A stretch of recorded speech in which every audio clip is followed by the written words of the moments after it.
मारूफ अदाकार बाबर अली ने ख्वाहिश जाहिर करते हुए कहा है कि वो चाहते हैं कि उनकी बेटियों के शौहर उन जैसी तबीयत रखने वाले हों। बाबर अली ने अपने एक हालिया इंटरव्यू के दौरान पाकिस्तानी फिल्म इंडस्ट्री की तबाही पर भी बात की और कहा कि मुतअद्दिद वजूहात की वजह से शोबिस इंडस्ट्री खस्ता हाली का शिकार हुई। उनके मुताबिक 1990 के बाद हमने कैमरा टेक्नोलॉजी और तकनीकी अमले को नए ट्रेंड्स के मुताबिक तैयार नहीं किया, जबकि स्क्रिप्ट्स पर भी तवज्जो नहीं दी गई। उन्होंने कहा कि हर उरूज का जवाल होता है और पाकिस्तानी फिल्म इंडस्ट्री के साथ भी वही हुआ, लेकिन उन्हें उम्मीद है कि जल्द ही पाकिस्तानी फिल्म इंडस्ट्री दोबारा मजबूत होगी। एक सवाल के जवाब में उन्होंने बताया कि वो खानदान के पहले शख्स थे जिन्होंने शोबिस में शमूलियत इख्तियार की। उन्हें पहला ही किरदार मोहम्मद बिन कासिम का मिला था, जिस वजह से उनके वालिद भी उनके अदाकारी की बात मान गए। बाबर अली का कहना था कि पहला ड्रामा कामयाब होने के फौरी बाद ही उन्हें जीवा फिल्म में काम करने की पेशकश हुई और इत्तेफाक से वो भी कामयाब हो गई और यूं उनका करियर चल पड़ा। एक और सवाल के जवाब में बाबर अली ने एतराफ किया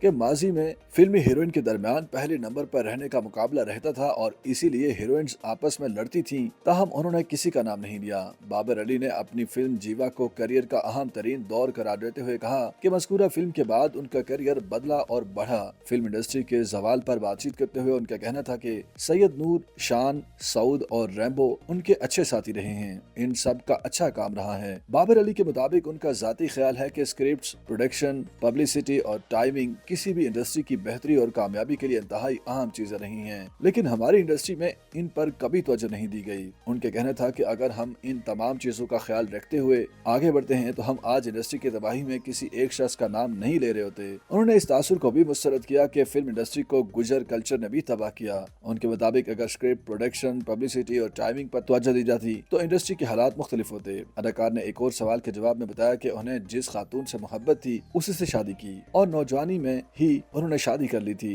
उन्होंने बताया कि उनकी बड़ी बेटी 20 साल की है, जबकि बाकी बच्चे भी बड़े हो चुके हैं। बाबर अली ने बेटे के लिए किसी दुल्हन और बेटियों के लिए कैसा दुल्हा चाहते हैं के सवाल पर कहा कि उनकी ख्वाहिश है कि उनकी बेटियों का शौहर भी उन्हीं जैसा हो। उन्होंने कहा कि उनकी बीवी और वालदा की भी यही ख्वाहिश है कि उनकी बेटियों को उन जैसा शौहर मिले। बाबर अली का कहना था कि बतौर शौहर और वालिद उन्होंने अपनी जिम्मेदारियां इस तरह निभाई कि अब उनकी बीवी और बेटियां उन्हें ही आइडियल समझती हैं और इसीलिए बेटियों की भी यही ख्वाहिश है कि उन्हें वालिद जैसा शौहर मिल जाए। उन्होंने वालिदैन को पैगाम दिया कि वो अपनी बेटियों को मजबूत बनाएं, पढ़ाएं और अच्छे शख्स से शादी करवाने के बाद ये न सोचें कि बेटियां रुखसत हुई, अब उनका जनाजा ही घर में आएगा। बाबर अली के मुताबिक खुदा जिस शख्स को बेटियां अता करता है उस फर्द की शख्सियत में झुकाव भी लाता है और बेटियों वाला शख्स कभी दूसरे का बुरा नहीं चाहता। YouTube पर गूगली एंटरटेनमेंट देखने के लिए youtube.com की सर्च बार में गूगली एंटरटेनमेंट टाइप करें। गूगली एंटरटेनमेंट के पेज पर सुर्ख रंग के सब्सक्रिप्शन वाले बटन पर क्लिक करना ना भूलिए। YouTube पेज पर अपलोड होने वाली वीडियो से बाखबर रहने के लिए बेल आइकॉन पर क्लिक कीजिए।